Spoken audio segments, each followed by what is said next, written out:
you, when you're making a peanut butter and jelly, you do the jelly first and then the peanut butter.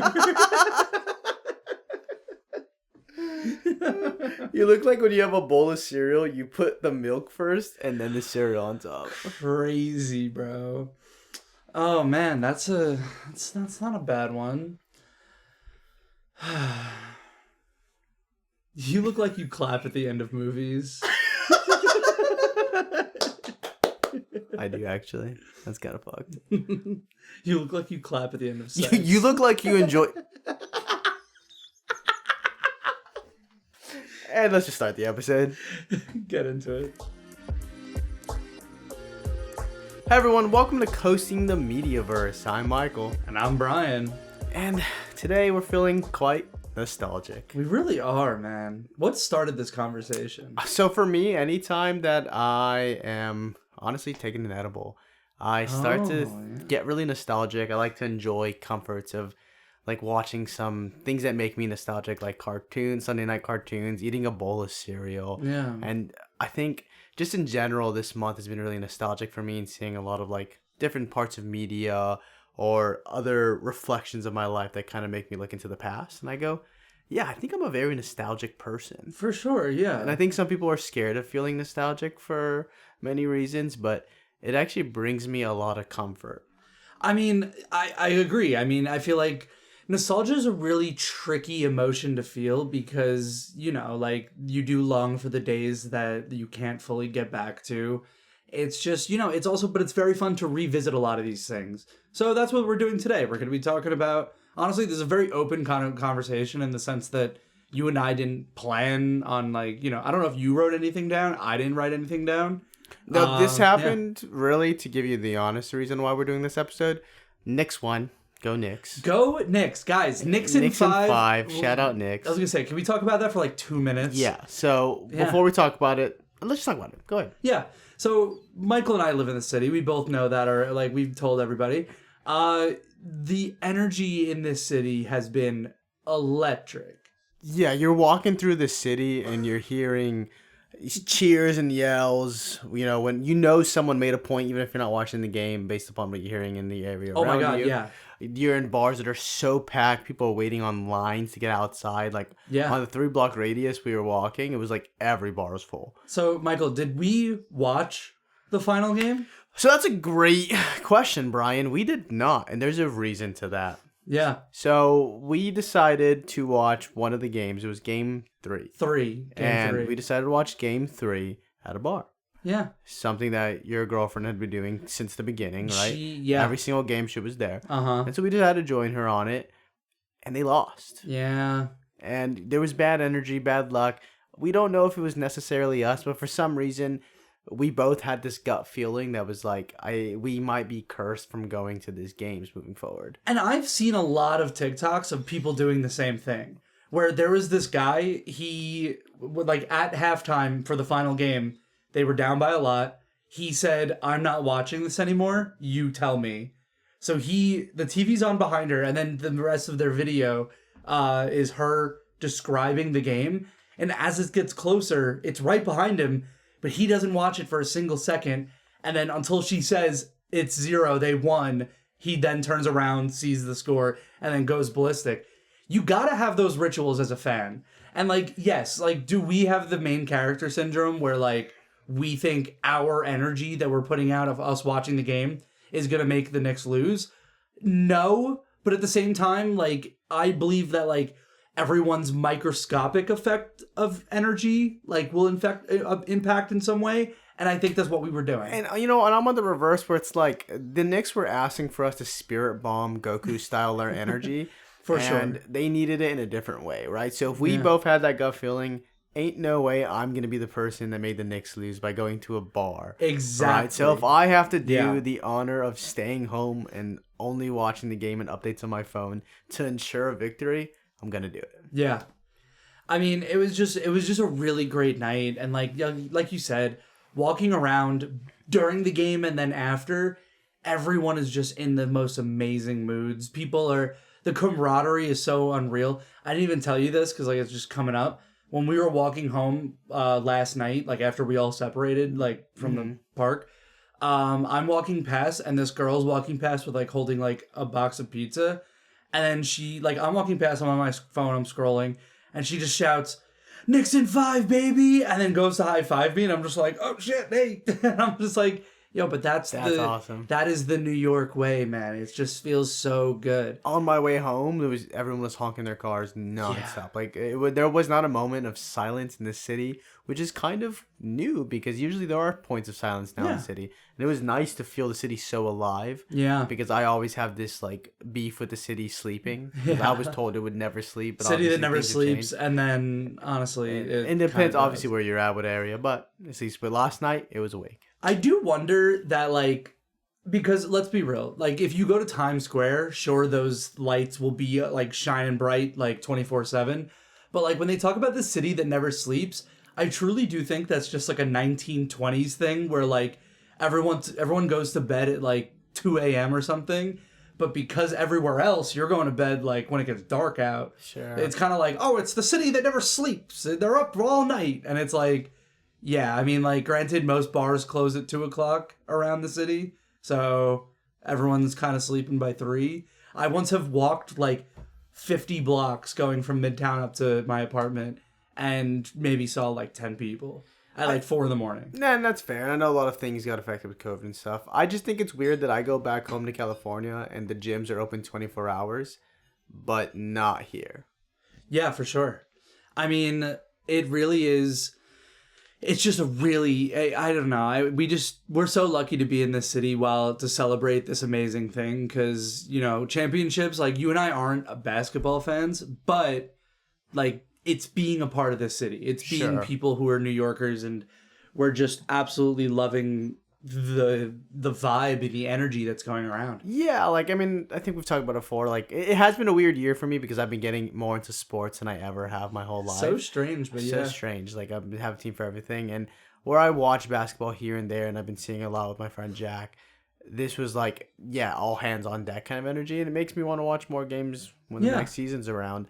But speaking of nostalgia for the Knicks, like I know this is something that a lot of people are feeling nostalgic of waiting for that new win, right? For sure. Since so a while ago. I mean, that's what I've also loved because, like I said, not a big basketball person growing up. And when I was more of a Rockets fan, which is crazy, but we won't get into that. But, like, I have a lot of friends who are very diehard Knicks fans. So seeing them like, oh my God, seeing the excitement on their faces is really some of the best parts of watching this. Yeah. Like, some of them... celebrating and their videos of them celebrating with their families and everything, it hasn't happened in like 53 years. Like it's such a triumphant moment for New York, and like that is the cool thing for that, and I love it. I love it so much. And we got to be a part of it, and that's awesome because there's gonna be one day that I'm nostalgic thinking of this moment, exactly, of that Knicks win. Yeah. All right, but yeah, that's enough about that. Knicks in 5. What's the current one? My mayor Muslim, my bagel's Jewish. My gente. No, what's the one that people have been doing? Isn't it now? my cream cheese chive? No, people have expanded past that. Oh, it's past that? No, I don't know the new one. No, I we'll come back to it. Yeah, but the Knicks in 5. Knicks in 5. Yeah. And so then, coming to that, Knicks in 5. So we were just, that's the thing. Took some edibles. I was going to say, so we were hanging out. We went to a park with some friends after. We were all just drinking and hanging out. And then you and I started talking about nostalgic things. We were talking about television. But, like, how did we get there? Oh, that's a good question. Because we were talking... Oh, I think I was asking you, like, what's a show that you most vividly remember waking up to and seeing at, like, 2 in the morning? Because there's, like, that meme of it's like you wake up at 4 in the morning and George Lopez is usually sometimes always Classic. playing. Everyone has woken up to that at least once. At least once. And so we were talking about, like, what late night shows did you usually see? And so then we went on that. We went on a rant about late night shows and sitcoms and like trying to think of the first one we ever maybe saw. Yeah. Actually, that's actually a wonderful place to start because you reminded me of a question that I wanted to ask you with this question, with this topic. Everyone has like their Nickelodeon phase. What was your first Nickelodeon show that you remember watching? And then what was like the last? Oh, because at one point you were introduced to it and then, or like some vibe. You can give me an era of like a few, and then where did you fall off where you were like maybe a little too old for it at that point? That's tough because like I think SpongeBob was always like one of the number ones, Yeah. right? But if I think that's everyone's answer because it's just like maybe For our age. I think for me, if not that, was Chalk Zone Nickelodeon? Oh, great question. Because look that up. Chalk Zone was something that I watched Yeah. a lot of. And then falling off, I don't know when the last like Nickelodeon project that I actually watched was. Would it be like, no, that's Disney Channel. What are you trying to name? Sweet Life on Deck, but that's Sweet Life on Deck. But that's Nickelodeon. But you weren't watching Sweet Life of Zach and Cody before I mean, I watched it too, but we're talking about falling off when I like stopped when watching you fell it. off. Yeah. When you fell off, sure. Yeah, because I guess for me, it goes a little bit in the, like yes, SpongeBob. And then did you watch, like, The Amanda Show? I did not. You did not watch it. Okay. Because... I lied. Blue's Clues. Blue's Clues has to be my first Nickelodeon show. But it's Nick Jr., so it doesn't count. Well, that was before Nick Jr. was a thing. And there's a photo, if I could find it, I'll share it with you. But that means, like, Dora is mine. Good for... Hey, respect that. No, but we're talking, like... I mean... Que bueno. There's a picture of me dressed up in the outfit, like, why am I forgetting his name? Blue? No, not Blue. Clue? No. Steve. I'm just like Steve, and I have a red chair. Yeah. And when I click it, it does a little like Blue's Clues noise, and it was so awesome. I love it. Yeah, I mean, I guess if we're talking like the kids shows we grew up on, I was very much like the Dora. But then there's Rugrats. I was a big Rugrats guy. But Rugrats was like, granted, it's like babies, like it's more of a kids show like SpongeBob, but less like Dora and Blue's Clues. Dora and Blue's Clues are like educational television for like very young kids to kind of get them introduced to, speaking and like, oh, what's this color? Like Rugrats doesn't do that. Oh, yeah. I guess it's a different type of show. I don't know where I fell off because maybe it was Danny Phantom, right? You fell off around Danny Phantom? Maybe. Did you watch iCarly? Oh, I did. Did you watch Victorious? I did not watch much Victorious. I watched clips. So maybe iCarly? Okay. So I would say I fell off a little bit around like late iCarly, early Victorious era. Okay. Like if whenever they started to overlap, I was probably already phased out. Oh, that's when they did Sam and Cat in the after. I was fully gone by Sam and Cat. Okay. I was fully gone by Sam and Cat. When it comes to Disney, I was fully gone when they did the Zendaya dance show. No idea what that is. Exactly. So I think that was Sweet Life on Deck for Disney. Sweet Life on Deck I watched till the end. I really liked the Sweet Life of Zach and Cody and then Sweet Life on Deck. Yeah. Oh, Debbie Ryan was one of my like crushes growing up.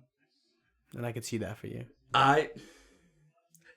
You look like someone whose crush was Debbie Ryan growing up. Yeah, so mean, bro. No. What do you mean you said you could see that for me though? Because that's what we've been doing. This bit. Now you're gaslighting me. I didn't. Like, it sounded like an insult, no, and like no, because I also had a crush on Debbie Ryan. The unfortunate truth is that Debbie Ryan has that meme where she like tucks her hair behind her ears and does that thing. Love that meme. So it's a little cringe to like say that I like Debbie Ryan. So I was being very open. Oh, I'm sorry. I had a crush on Zim from Invader Zim. You can call me there. Speaking of Invader Zim was awesome. Gurr is the funniest my boy. Fucking character. Oh man, I love Gurr so much. Everything he says, especially in that new movie that they came out. I mean, granted, it came out probably like 5 years now. Like I think 6 now. Oh God, we're old. But like when it came out, and it's not Gurr, but one of the lines from it's like, nobody's more excited about this scientific achievement than I am, and then someone's in the crowd's like, I am not scientifically possible. It's just his dad is saying it, which Invader Zim was awesome. Like I don't think I've ever talked to you about Invader Zim, but like I loved Invader Zim. Have I told you that I don't like animation, or I grew up not liking animation if I found it ugly? Like I wouldn't watch a show if you thought the animation was ugly. So you didn't watch Invader Zim? I didn't watch it at first. I watched it like more in my teens. Because I eventually saw clips of like Invader Zim. Because Gurr's so awesome. How Gurr's can you not hilarious. Watch it, you know? I love Gurr so much. But it's like that one where Zim's like, Yeah. Gur, we need you to get the thing for the ship. And he's like, I got cupcakes. Yeah. It's like, bro, what do you mean in like your head all you the have is time. cupcakes? Yeah. Love him. There's an episode that is ingrained in my head where like they become sausages. Do you remember that? Where they literally become like sausage meat. Then that sounds that reminds me of like Mr. Meaty. Do you know what Mr. Meaty is? No. Like the claymation things, where like the one with the crazy eyes. I'm gonna look up a picture of Mr. Meaty. I don't want to see a picture of Mr. Meaty. Dude, no, it's gross, and it's that children's or like young teens shows that like delve into like grossness like that.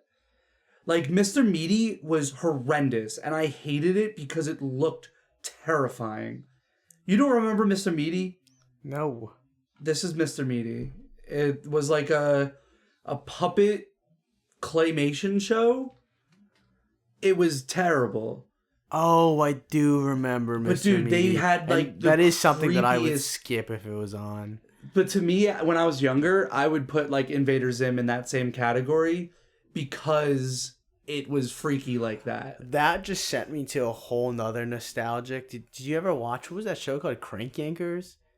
Like, where it was like the puppets that would like, it was like MTV. Where they would like, they look like puppets like that, and they would say the most foulest, crazy thing. Oh, is that like when they're like pranking people? Yeah. Yeah, my dad used to watch that. Whoa. My dad would watch this, and then like I would walk in the room, and he'd be like, "I don't know if you could watch that.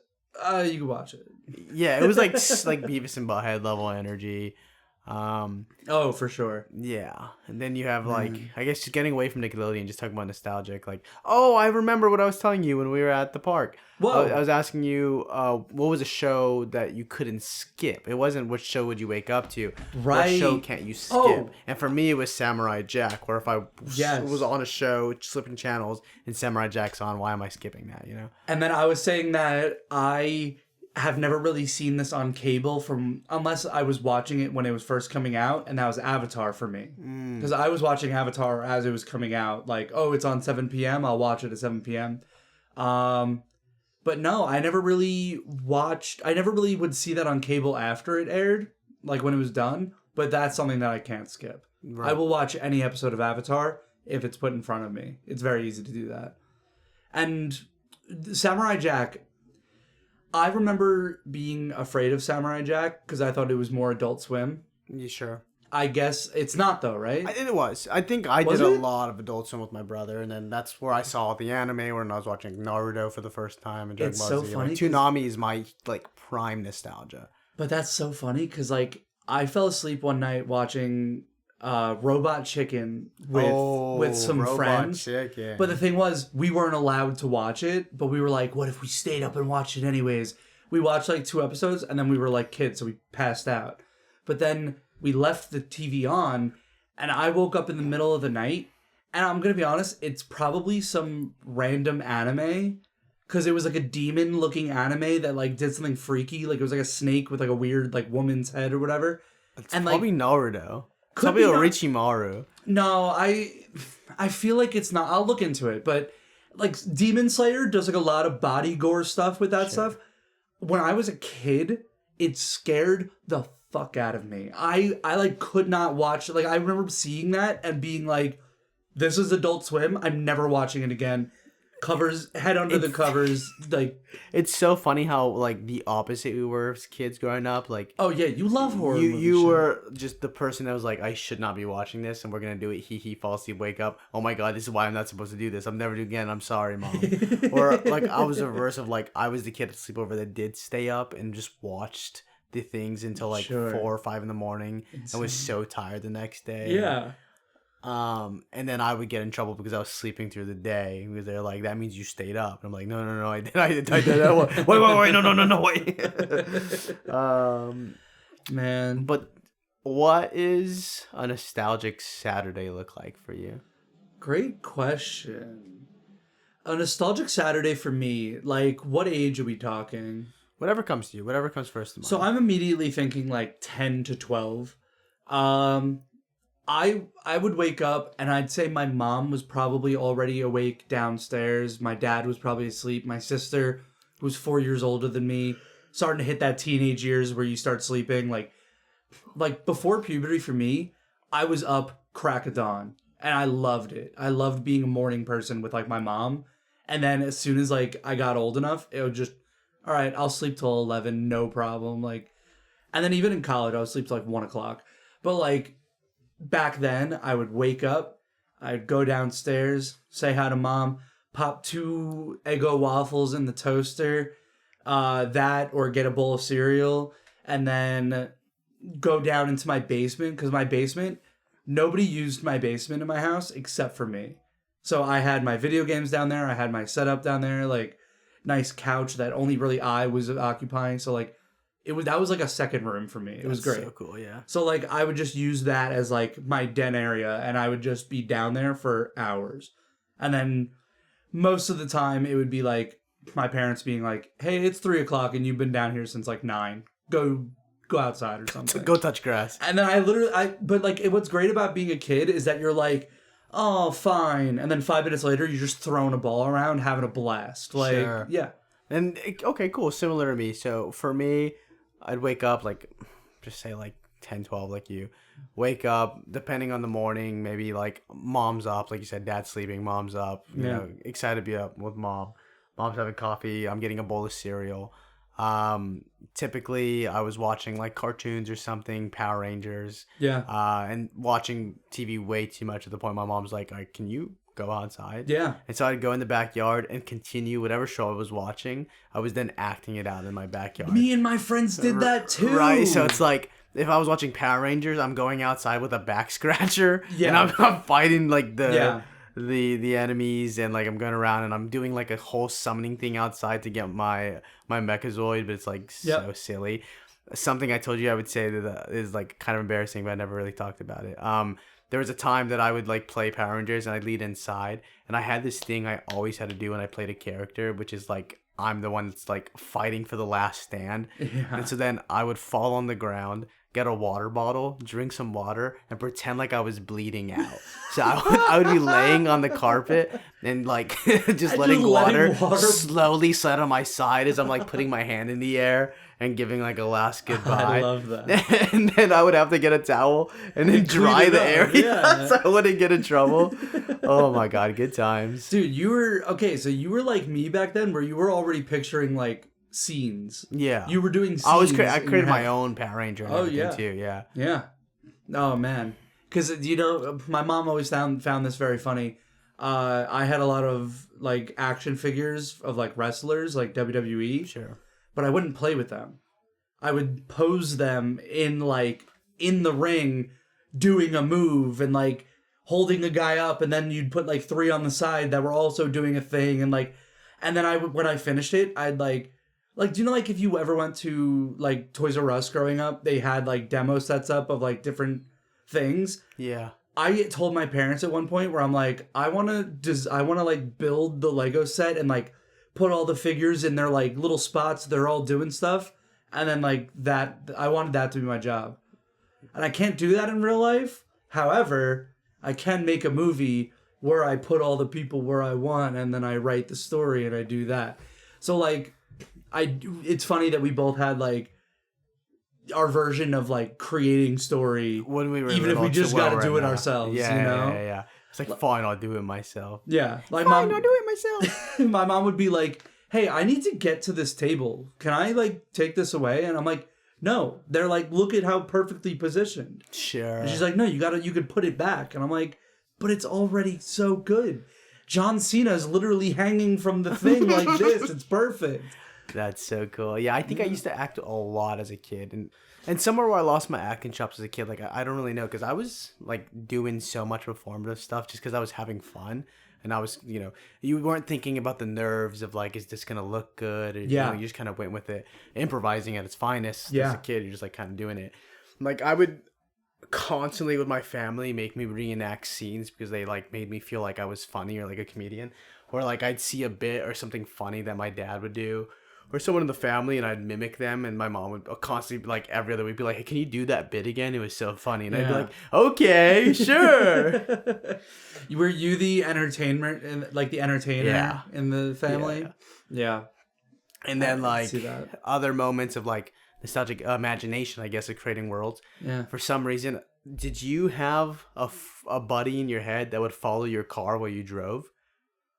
Is that just Oh, me? are you talking like when Like if you're driving in a car and you have like someone you're imagining is following the car the whole But he would be doing like parkour the whole time. flips and trips. Yeah. Yeah. Oh okay, my cool. God, you So have to. Mine was like a kitsune. It was like a Oh, fox dude who's like a fox spirit, I guess, who would just kind of look like almost like a mix between a Digimon and like a superhero. Sure. And yeah, literally just doing tricks and flips outside Yeah. the car while I'm going places. Did you ever do those stick figure animations, or did you ever see them online? It's Like just straight Red up and stick Blue? figure animations, kind of like Red and Blue. But they're like fighting? yes. Maybe like a cup, yeah. I would picture that. I would just picture a stick figure guy, Cool. but like maybe a red one. Like a red I don't one? know. I don't know. What a fun little childhood thing, Yeah. you know? Like, What's great is that I didn't pick it. I wasn't that because like when you're a kid, like you said, it just like happens. It's just your happens. avatar. Like, it just it spawns. just happens. Yeah. Like, one day you just see him there and you're like, oh sick. Man. Speaking of freaking nostalgia, man, there was this game called War of the Monsters on PS2. Are you familiar with it? No, that reminds me like Monster Rancher, but I don't know. War of the Monsters was it was more like Rampage, and Rampage was more popular. It's basically a bunch of kaijus fighting, but there were like 15 different ones. I actually maybe want to say like 18, and one's a giant King Kong creature, one is a giant praying mantis, one is a government built remember thing. this, yeah. And they were so cool because like there's just like lore behind them. Like if you beat the story mode, it shows you the origin of the character that you played, and it was awesome because it was all like alien radiation and like an alien spaceship crashed into a volcano, and then it like turned into a lava monster, and then like it. But what you would do is you'd drop in a map with your friend, like because me and my friend Tom always played growing up. And you can destroy the map. Like you are in a building, like you can climb up a building. You like suplex the other person, and the building would fall and collapse. You could play a match for like 30 minutes, and then it would just be a flat map. You could throw crazy different things. Like you could throw like a gas truck at the person, and then they would explode. And like, dude, it was just a great game. But like we would reenact it after playing it. Sure. Like I'd be like, oh, I'm the Godzilla monster, and then he'd be like, I'm the King Kong one, and then you'd be like, you'd pretend to throw the thing, and you're like, oh, I'm climbing the thing, and yeah, that and WWE, I would reenact all the time, bro. Yeah. And then that for me was like, I would have an idea, but I wouldn't know how to follow through with it besides my imagination. Yeah. So my brother would be the one that helped me sketch it out. Nice. So like if we were doing Power Ranger Gundams, I'd be like, I want to do this. And he's like, okay, well, let's think about it, right? Like, what would this stool be? And I'm like, oh, that's a mega cannon. He said, okay, cool. So you have a mega cannon. Okay. This is what I have. And so we'd build out a little lore with each other. And Yeah. almost like role-playing in a way. And then I remember when I started getting into zombies and Resident Evil, as I'm getting older, he like mapped out a town for me. And he was like, okay, we're just going to like go through our house and we're going to go through things and I'm going to give you narratives and this is what's going to happen. Almost like what are those games? The ones where you're like clicking the buttons and the texts. Oh, like the text crawlers, but like yeah, like one of those like page flip books, right? Yeah. And so yeah, kind of cool. That's awesome. What's the age difference between you and your brother?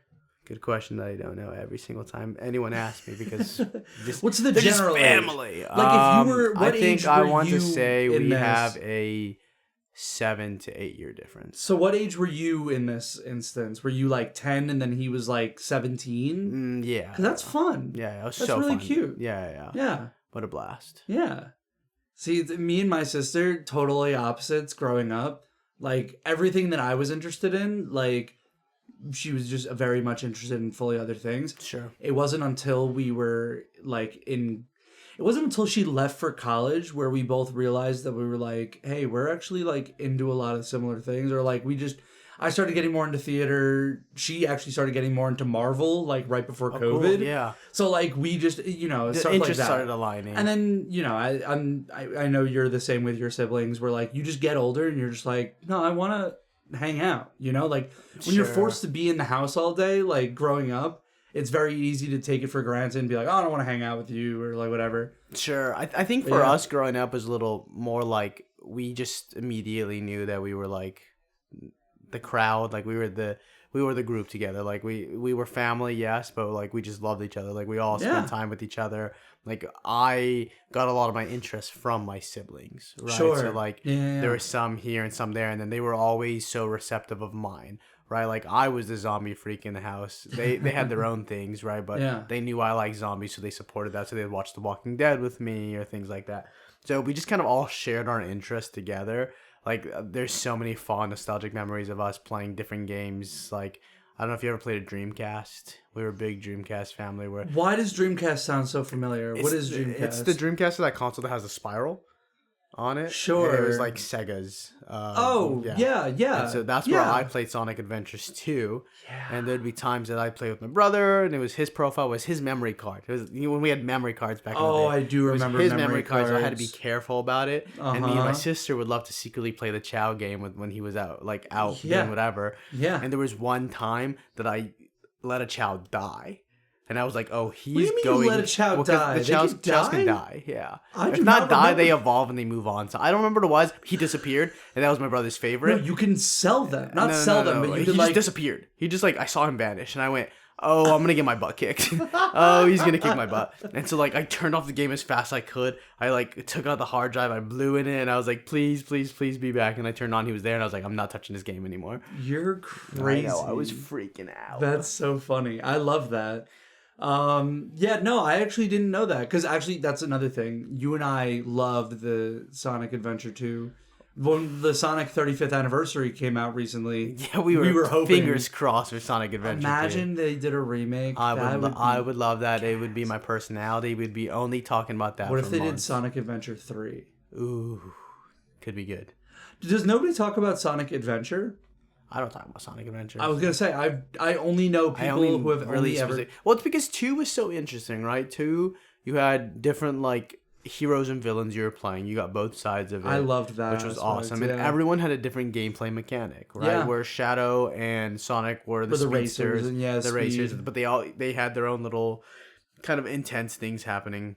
Yeah, like you had is it Rogue or Rouge? What do you say? I grew up with Rouge. Okay. I grew up as Rouge, and a lot of people start saying Rogue, and I'm like... For her, let's say Rouge. Yeah. She had more of a heist theme, and they all had different music playing, Her and Knuckles were the ones finding the Chaos Emeralds. Yeah. You'd have to go to the different locations. And they all had different music based on their character. Yeah. Where Sonic had the very punk skater music. Yeah. It was the intro song. Going around in this City Escape or Escape. City Escape, yeah. Where then you go to Shadow and it's rock, metal. Rouge had jazz and and then Knuckles had rap or it was a light underground rap, and it was Pumpkin Hill, one of the best Pumpkin songs Hill. in general, dude, in life, but to come out of a video game, I put that on every now and then in my life when I need it, and it vibes. I know that soundtrack perfectly because I spent hours looking for those emeralds. It would piss me off so much. Yeah. Because with Pumpkin Hill, it's floating islands, and so you'd be floating in an area, and then you'd get the twing that you're close to one, and then I would spend hours just circling. You also have to dig for it because Knuckles is digging, right? Yeah. So it's you would dig to a spot, and instead of finding the emerald, you got coins, and you're this is not what I need right now. Yeah, oh my god. There were some levels I did finding the animals throughout different maps. Sure. Because then you're ooh, you got an elephant trunk. I want to see if it goes onto one of the chows. And then you take it to the chows, and then you have the ones that you're customizing through. And I also will admit right now, I called them KOs when I was growing up. Oh my god, I remember you told me this. KOs is so weird. Because I thought, when you look at CHAO, it's S, it's chaos. So I thought they were KOs or chaoses. Sure. But maybe I'm wrong. Maybe it's not chows. No, but I've heard a lot of people everyone say says chows. And maybe it's one of those things. There are certain words in games that people just kind of change it. And some people are that's legit. It's when you're reading a book and you're oh, this is how you say this thing. And then the movie comes out or someone says it, the author says it. And you're oh, what? That's not how it was in my head. Weird. Yeah. Oh my god. Nostalgic games can go on for days. Give me a few nostalgic games for you. A game that not only was fun, but also had a wonderful playlist that I still bang every day is Jet Set Radio Future. I understand how that sounds. I understand that look that you gave me. But Jet Set Radio Future is one of the best soundtracks of all time. It is. I do like Jet Set Radio. I haven't played it much, but I did have a friend that had it growing up, and I would watch him and play it. Fun. Yeah. What about a nostalgia game for you? Well, I've already said War of the Monsters, and Sonic Adventure 2. I also wasn't a Call of Duty fan growing up, but did you play any of the Call of Duties growing up? I did actually. Did you play Call of Duty World at War? I did not play War. So World at War was World War II based, and the campaign and like the aesthetic of that game was very dark and dreary, and like the imagery was always very like it was themed really well. Like it was just a really well done game in that aspect. I just, like I said, I'm not a huge COD fan, especially because when I was playing in 4th grade, I was loving it. I had a chair that had sound coming out the sides. You were cool. So it was going in and it was going crazy. I got that for Christmas one year and it was awesome. But then you play that like 5 years later and like every game that came out every year was just the same game, just reskinned. But World at War was the one that had the most theme around it, you know? Everything after was just like, oh, maybe a little bit of the future, or maybe the Vietnam War. But it was like, for some reason, this one was just dark and edgy, and I loved it. And see, like, I had a lot of games that I played. They're like some of the classics, of course, that we talk about. But I feel like I played a lot of games that not many people really knew about, or wasn't like the popular ones. Like, if I say a game like Toe Jam and Earl, I don't know if you ever heard of that, but like that. I heard of it. Power Stone, Eternal Darkness. Like, again, you're naming all things I don't know. I've played like game. There's one that I want to show you a trailer of. It's called Stupid Invaders. Stupid Invaders? Yeah, and you're playing a whole bunch of aliens who are hiding in a house, and like the government is trying to find them, and you have like the Men in Black, but it is very rated R, and they're like making jokes like MTV Adult Swim level. And it is like I probably should have been playing it when I was that young. Yeah. My brother's playing it, so I got to sit with him and watch it. And oh my god, is it a game that no one ever knows about? But a piece of me is always there. That's how I felt with like Grand Theft Auto, like watching older cousins play Grand Theft Auto, or them being like, so yeah, like I know you said you used to watch some like movies and stuff over your like your brother's backs. Sure. Like they would be watching it and you'd be watching it like yeah. No, I like I said, my sister wasn't playing a lot of those games, so it would mostly be like me going over to my cousin's house and like me and my younger cousin hanging out, but then his older brother would be playing a game where we were like, yo, what is that? What are you playing? And he'd be like, you guys can't play this. And then like, do you know like the meme where it's like your older brother or your friend's older brother is the coolest guy you know, and he drinks a Mountain Dew and then like flips a water bottle and like, I don't know. It's supposed to be that like early 90s, or not early 90s, early 2000s, at least for us. Sure. Where like the older brother type you just think is like scary and also very cool. Like I don't know if kind of like a dire wimpy kid, right? Like what's it, Roderick? Like Roderick, yes. Kind of exactly like, yeah, I get what you're saying. Where he's like, oh, the older brother, and like this was more for me because my older cousins, because he would go over and he'd be cool. Like, he was cool. Yeah. And then he had these things. He had a pet snake, bro. It's like what, Daria? You ever watch Daria growing up? Heard of it. Yeah, there's like a character like that where the guy's like super cool and he's punky and he's like, yeah, whatever. I do what I want. Yeah. Yeah. And like you grow up and you're like, okay, those people exist, but like they're not nearly as terrifying. But like when you're in your 10 to 12 area and you have someone who's like 17, 18 and they're like doing that, you're like, whoa, this is too cool for me. This is scary. I think for me, it was more like I grew up and my brother was that for me. Yeah. So instead of me being scared of it, I was just like, well, I want to be like that. I'm sure I'm going to soon. So it was just more like I hugged around that. Fair. So I by association would think as a kid, I'm freaking cool because I'm right next to this guy that is cool. See, this goes into more of us being different and the same. Like, because you were doing that while I was watching GTA like this because I was afraid I was going to get scared. Like, I was watching it with covering my eyes. I was afraid if he was going to come in and, like, shoot somebody, like, whatever. or like I was gonna see something I shouldn't, like a boob. And I'm just like, no, I can't see. I'm not allowed. I'm blocking. I'm covering my eyes. Versus I did this stuff with my brother, and when he would be going to school and then eventually work, right? Yeah. He'd be like, all right, you can use my things, just treat them right and like don't ruin them or whatever. Your older brother's cool. So, I feel like I have not heard a lot of older brothers. Yeah. And so as long as I took care of the stuff, he let me do it. So that's why I was playing games I shouldn't have. Like there's this game called The Suffering where you're in like a jail.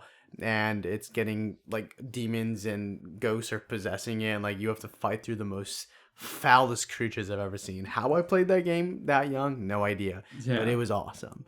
Hell yeah. And so like these are the things, right? Like these are things that probably made me who I am, and that's why I love nostalgia so much. Because every now and then I'll be like, why do I like this so much, or why is this kind of the way I am? And then I'll remember a memory from so long ago, and I'm like, oh wait, this makes sense. I understand it now. And then like I know we're talking about media, but there's so many things of nostalgia, like food and like other things that we really haven't even touched the surface of. But yeah, I know we promised summer bites. I know. I just want to keep telling you guys about nostalgia, so I'll give you one more for the road.